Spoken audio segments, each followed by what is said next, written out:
Eat that frog. En français, manger cette grenouille. C'est pas très bien parce qu'en fait, on n'a pas de problème particulier à manger des grenouilles en français. Donc, l'auteur, en tout cas le traducteur, a dû s'adapter un petit peu et il a traduit ça par avaler ce crapaud, ce qui est déjà moins agréable. Mais ça m'a beaucoup fait rire d'entendre ça pendant toute la durée du livre, puisque c'est une sorte de mantra qui répète assez souvent. Le livre, donc Eat That Frog, a pour objectif d'améliorer votre productivité, d'augmenter votre concentration, de vous aider à identifier quels sont vos objectifs importants et les tâches principales à exécuter pour réaliser ces objectifs. Eat That Frog, qui revient donc comme un mantra tout au long du livre, c'est l'idée de commencer par la tâche la plus difficile, la plus pénible, la moins agréable.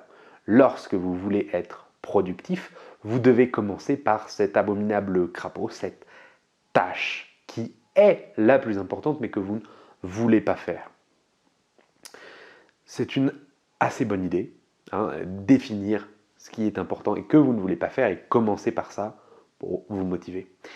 Tout le reste du livre est articulé autour de cette idée. Comment définir donc les tâches importantes et améliorer sa productivité d'une manière générale. Les conseils sont assez simples et doivent se retrouver dans la plupart des livres de productivité. Vous devez appliquer la fameuse règle des 80-20. Cette règle est assez énervante parce qu'on l'entend systématiquement et elle commence un peu à me taper sur le haricot. Donc 80-20, 80-20, 80-20, 80-20, Pareto a découvert ça au 19e siècle. En fait, on s'en fiche de respecter ces pourcentages, ils ne sont pas vrais et ils n'ont pas besoin d'être vrais. Ce qui compte, c'est de définir la minorité des causes qui va engendrer la majorité des conséquences. Moi, j'avais voulu montrer que ce théorème était con quand je travaillais comme professeur de français sur Internet. Et qu'est-ce que j'ai fait? J'ai regardé, sur les 3 premières années de mon travail, j'ai regardé quels étaient les élèves qui avaient pris le plus de cours avec moi et combien ça représentait en pourcentage du revenu total. Eh bien, et ce qui s'est passé, c'est qu'environ 20% des élèves représentaient quand même 66% des cours. Et c'est déjà très impressionnant de se dire ça. Vous devez insister sur la minorité des causes qui engendrent la majorité des conséquences. Un autre conseil évident, parce qu'en fait, la plupart des conseils qu'il donne sont évidents. Un autre conseil évident, c'est de planifier. Ce qu'il dit, c'est qu'une bonne planification permet d'économiser du temps, de gagner du temps sur toutes les tâches qu'on fait dans la journée. Il dit que entre 10 et 12 minutes permettent d'économiser entre 100 et 120 minutes, près de 2 heures, environ 10 fois plus de temps. Vous allez gagner 10 fois plus de temps que ce que vous passez à planifier. Donc ce n'est pas une perte de temps. On pourrait se dire, je n'ai même pas le temps de planifier. Donc si vous planifiez, vous allez gagner du temps. Eh bien, vous pourrez évidemment mieux atteindre vos objectifs ou passer plus de temps de qualité avec votre famille. Une autre technique intéressante pour définir quelles sont les tâches importantes et donc celles sur lesquelles il faut passer le plus de temps, c'est la technique ABCDE. Vous devez définir chacune de vos tâches en fonction d'un niveau de priorité, d'un niveau d'importance. Les tâches de niveau A sont celles qui doivent être exécutées maintenant, celles de niveau B après, celles de niveau C ensuite, D et E. E étant les tâches que vous allez faire une fois que toutes les autres ont déjà été exécutées.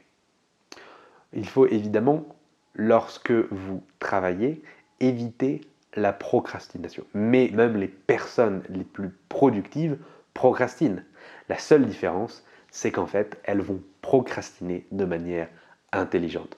Si vous procrastinez en allant prendre un café, en allant discuter avec les gens, les personnes productives vont procrastiner en écoutant un podcast, en allant faire du sport ou en lisant un livre.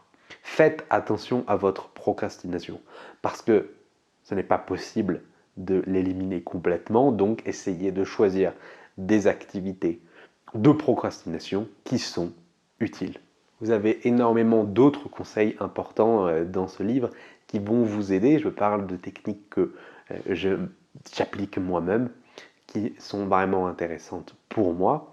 Vous pouvez évidemment définir seulement les tâches qui ont le plus de résultats et éliminer toutes les autres. Vous analysez combien de tâches vous allez faire dans une journée et ensuite vous éliminez toutes celles qui ne sont pas productives.